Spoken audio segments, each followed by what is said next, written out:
శ్రీమాత్రే నమః. ప్రేక్షకులకి ఆ లలితాంబిక అమ్మవారి యొక్క అనుగ్రహం పరిపూర్ణంగా కలగాలని మనస్ఫూర్తిగా కోరుకుంటూ మనం ఈరోజు చెప్పుకోబోయేటువంటి టాపిక్ ఏమిటంటే, చాలామందికి కన్ఫ్యూజన్స్ ఉంటాయి. నేను ఏ దేవత ఆరాధన చేస్తే నా లైఫ్ బాగుంటుంది, ఏ దానము చేస్తే నాకు ఉండేటువంటి పూర్వజన్మ కర్మ తొలగుతుంది అనేటువంటి అన్వేషణలో ఒక దేవత దగ్గర ప్రారంభమవుతుంది వాళ్ళ యొక్క స్పిరిచువల్ జర్నీ. అలా ప్రారంభమై ఉదాహరణకి ఒక వెంకటేశ్వర స్వామిని చేస్తున్నారు అనుకోండి పూజ, ఇంకోరెవరో చెప్తారు నేను ఆంజనేయ స్వామిని చేసాను చాలా వచ్చిందంటే వెంకటేశ్వర స్వామితో పాటు ఆంజనేయ స్వామి, దాని తర్వాత ఇంకో దేవతా స్వరూపం అమ్మవారు, దాని తర్వాత ఇంకో స్వరూపం అలా పెరిగిపోతాయి. ఇందులో ఒక్కొక్క దేవతారాధన చేసినప్పుడు వాళ్ళకి కొన్ని మంచి మంచి అనుభూతులు కలిగినప్పుడు దాన్ని వదిలితే ఏమవుతుందో అనే దీంతో ఎక్కువ పెట్టేసుకొని కన్ఫ్యూజన్లో ఉంటారు. అసలు నేను ఏ దేవతను ఆరాధిస్తే మంచిది అనేటువంటిది ఇక్కడ ఒకటే గుర్తుపెట్టుకోవాలి. మీరు ఏ దేవతను ఆరాధించినా అది మూల పరమాత్మకే అందుతుంది. అయితే ఇక్కడ స్పెసిఫిక్గా అందరి రక్తము ఎర్రగా ఉన్నప్పటికీ ఒక్కొక్క గ్రూప్స్ ఉంటాయి. ఆ రక్తం వాళ్ళకి బాగా పనిచేస్తుంది, అంటే వాళ్ళకి బాగా సెట్ అవుతుంది, వాళ్ళకి ప్రాణాన్ని ఎలా కాపాడుతుందో ప్రతి లగ్నము, ప్రతి రాశి, లగ్నం తెలియని వారికి రాశి పరంగా మీరు ఏ దేవత ఆరాధన చేస్తే, ఏ స్వరూపంలో ఉన్న పరమాత్మని ఆరాధిస్తే అంతా ఒకటే గుర్తుపెట్టుకోండి, అందరూ ఒకటే. ఏ స్వరూపంలో ఉన్నటువంటి పరమాత్మని మీరు ప్రార్థిస్తే మీకు పూర్వజన్మ కర్మ తొలగుతుంది, ఏ దానము ఇస్తే మీకు బాగుంటుంది అనేటువంటి విషయాలు ఒక్కొక్క లగ్నరీత్యా, లగ్నం తెలియని వారి రాశిరీత్యా తెలుసుకుందాం. అయితే ఈ విషయాలు చెప్తుంది నేనైనప్పటికీ కూడా చెప్పేస్తుంది సాక్షాత్ లలిత అమ్మవారిగా భావిస్తూ, కుంభలగ్నము కుంభరాశి, కుంభం వారికి కనుక చూసుకున్నట్లయితే కుంభరాశిలో ఉండేటువంటి నక్షత్రాలు ధనిష్ట 3-4 పాదాలు, శతభిష నక్షత్రము మరియు పూర్వభాద్ర 1, 2, 3 పాదాలు ఉంటాయి. ఇక్కడ ధనిష్ట 3-4లో జన్మించినటువంటి వారు మీరు ఏదైనా సరే అమ్మవారి యొక్క ఆరాధన, అందులో ముఖ్యంగా చూసుకున్నట్లయితే చండీ పారాయణము లేదా చండీ పారాయణం పెట్టుకొని ధ్యానం చేసుకోవడము, ఓం చండికా దేవతాయై నమః అనుకోవడం చాలా చక్కటి ఫలితాలు ఇస్తుంది. మీకు ధ్యానంలో నేను చెప్పేది పూజ ధ్యానం వేరు ఉంటాయి. అదేవిధంగా శతభిష నక్షత్రంలో జన్మించామండి మేము అని అనుకునేటువంటి వారు దుర్గా ధ్యానాన్ని చేసుకోవడం మంచిది. ఓం దుర్గాయై నమః లేదా ఓం కాళికాయై నమః కూడా చేసుకోవచ్చు. అదేవిధంగా మీరు పూర్వభాద్రలో జన్మించినట్లయితే ఓం శివాయ గురవే నమః అనేటువంటి నామం చేసుకోవచ్చు ధ్యానంలో. ఇక నిత్య పూజ, ఏ దేవతని ఆరాధిస్తే ఒకటి బాగా గుర్తుపెట్టుకోండి, ఒకే పరమాత్మ అన్ని దేవతా రూపాల్లో ఉన్నాడు. కాకపోతే మీకు ఫలానా దేవత ఆరాధన వల్ల కొంచెం త్వరగా మీకు సిద్ధించడం జరుగుతుంది. ఒకటే, ఏ దేవత సిద్ధించదని కాదు, ఇక్కడ కొంచెం త్వరిత ఫలితాలు ఇచ్చేటువంటి విషయాన్ని చెప్తున్నాను నేను మీకు ఇక్కడ. ఆ రకంగా మీరు విష్ణువుని లక్ష్మిని కలిసి ఓం, ఉదాహరణకి ఓం నమో నారాయణాయ, ఓం లక్ష్మీ దేవతాయై నమః అనేటువంటిది చేసుకుంటూ కూడా చేసుకోవచ్చు. అయితే విష్ణు సహస్రనామాలు చదవడం, మరియు అదేవిధంగా గమనించుకున్నట్లయితే మీరు దానము ఏ పదార్థాలు ఇస్తే మంచిది, బియ్యం ఉంటాయండి, బియ్యము శనగలు ఎక్కువగా దానంగా ఇస్తూ ఉండాలి. లేదు మీకు ఇంకా 6వ స్థానంలోని 11వ స్థానంలోని ఎక్కువ గ్రహాలు ఉన్నాయి, అప్పుడు ఏ గ్రహం అయితే ఉందో ఆ గ్రహ సంబంధించిన దానం ఇంకా చక్కగా పనిచేస్తుంది. ఇవి మాత్రం మ్యాండేటరీ ఖచ్చితంగా చేసుకోవాలి. దీంతోపాటు మీరు చేయవలసినటువంటిది మరొక విషయం ఏమిటంటే, ఇక్కడ గమనించండి, మీరు గోవులకి కొన్నిసార్లు దానం ఇవ్వడం కుదరదు, సరైనటువంటి వ్యక్తులు మీకు దొరకనప్పుడు ఏ గ్రహం అయితే ఉందో ఆ గ్రహ సంబంధించిన 6, 11లో ఉండేటువంటి గ్రహాల దగ్గర దీపారాధన చేయడము, మరియు గోవులకి ఆ గ్రహ సంబంధించినటువంటి పదార్థాన్ని తినిపించండి భక్తి భావంతో. ఖచ్చితంగా మీ పూర్వజన్మ కర్మ తొలగుతుంది. మనం పూజ చేసేటప్పుడు కొన్ని అంశాలు మీరు గుర్తుపెట్టుకోవాలి. ఏమిటది? ఎందుకంటే అలా చేస్తేనే మీకు ఆ యొక్క పూజా ఫలితము 100% మీకు వస్తుంది.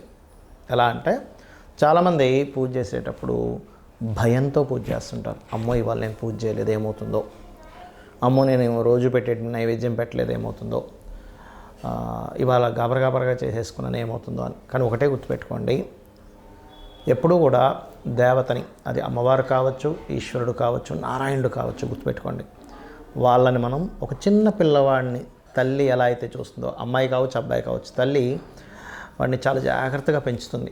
అంటే అట్లాగా వాడి నుంచి ఏమీ ఎక్స్పెక్ట్ చేయదు, కేవలం వాడిని పెంచడంలోనే ఆనందం పొందుతూ ఉంటుంది.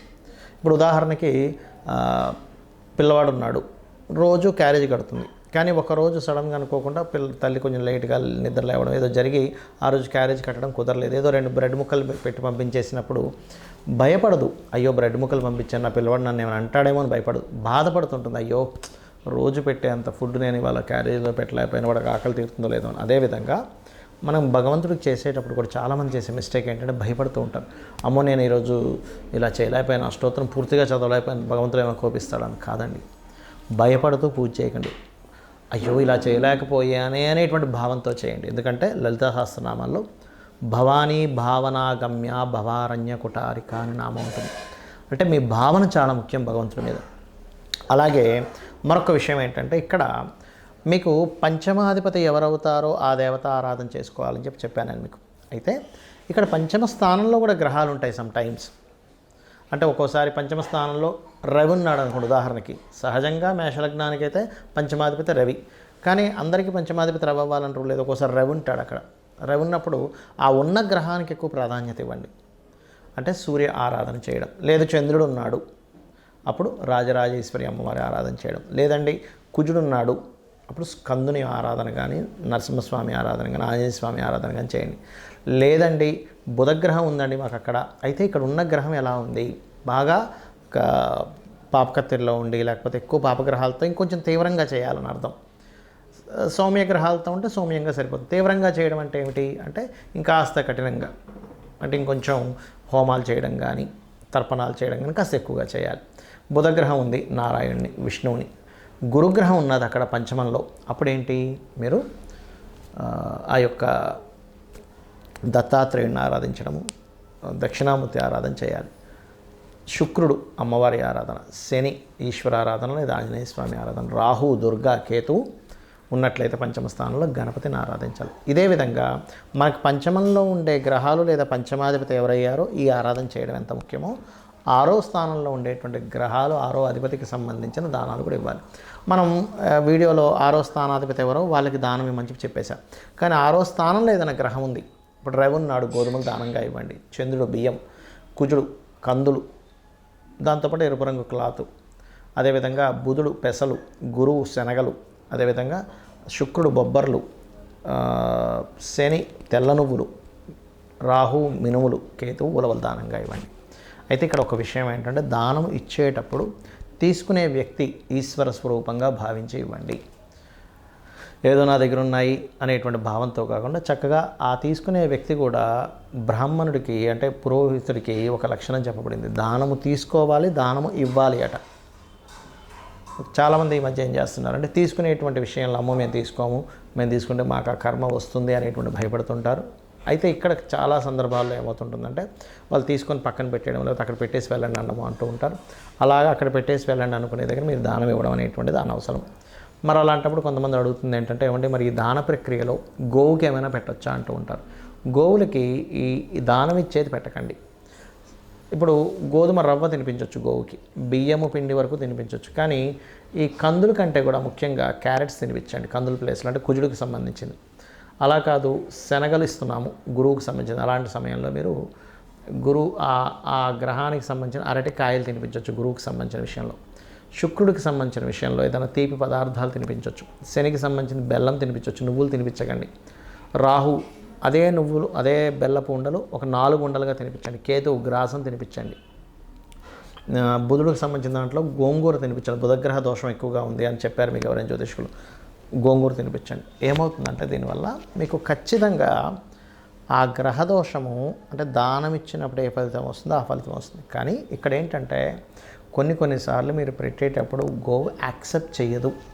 అది 2 కారణాలు ఉంటాయి అక్కడ. ఆల్రెడీ దానికి కడుపు నిండి ఉండొచ్చు, లేదా మీ దోషము పోవడానికి ఇంకొంచెం సమయం పడుతుంది. అలాంటప్పుడు 2-3 సార్లు ప్రయత్నం చేసినట్లయితే గోవుని కాస్త మనసులో నమస్కరించుకొని గోవుకి నమస్కారం పెట్టి చేసినట్లయితే అప్పుడు తింటుంది. గోవు ఎప్పుడైతే స్వీకరించిందో అక్కడ మీకు దోషం పోతుందని అర్థం. అందులో ముఖ్యంగా దేశీవాలి గోవుకు పెట్టండి, జెర్సీ ఆవుకు పెట్టండి, కానీ పాపం పోతుంది అంటే మీ యొక్క కర్మ తొలగుతుందనే భావంతో పెట్టకండి. ఒక జీవికి పెడుతున్నాము ఆహారం పెడుతున్నాను అనేటువంటి మానవతా దృక్పథంతో పెట్టండి. కానీ జెర్సీ ఆవుకి ఆ పవర్స్ ఉండవు, బికాజ్ ఆఫ్ అది పిగ్ స్పెర్మ్తో తయారైంది కాబట్టి దానికి ఎనర్జీ ఉండదు. దేశీవాలి గోవుకే ఎనర్జీ ఉంటుంది, ఇది గుర్తుపెట్టుకోండి. ఇక మీరు ముఖ్యంగా నేను ఇప్పుడు చెప్పినటువంటిది ఏదైతే ఉంటుందో దానాలు మీకు పాపగ్రహాలు 6వ స్థానంలో ఎక్కువగా ఉన్నప్పుడు కనీసం ఫస్ట్ ఒక 7 వారాలు ఇచ్చేసి ఎవ్రీ 3 మంత్స్కి ఒకసారి ఇస్తుండండి దానం. అదేవిధంగా దేవతారాధన మాత్రం నిత్యము చేయండి. ఏమండి మాకు సమయం లేదు, నిత్యము దేవతారాధన చేసుకునేంత సమయం లేదంటే ఆ దేవత నామాన్ని కనీసం స్మరించుకుంటూ ఉండండి. కొంతమందికి సమయం ఉండదు, కొంతమంది పిల్లలు ఉంటారు, చదువుకునే ఇది ఉంటుంది, కొంతమందికి పొద్దున్న వెళ్ళిపోతే ఎప్పుడో రాత్రి రావాల్సి వస్తూ ఉంటుంది. వాళ్ళ వర్క్స్ అలా ఉంటాయి. అంత మాత్రం చేత వాళ్ళు ఏదో విపరీతంగా సంపాదిస్తారని కూడా ఉండదు, కానీ మనసులో చేసుకునే సమయం ఉంటుంది మీకు. మనసులో ఇప్పుడు ఉదాహరణకి ఓం నమో నారాయణాయ, ఓం శ్రీ మాత్రే నమః అనుకుంటూ ఉండండి. ఖచ్చితంగా మిమ్మల్ని ఆ దేవత రక్షిస్తుంది.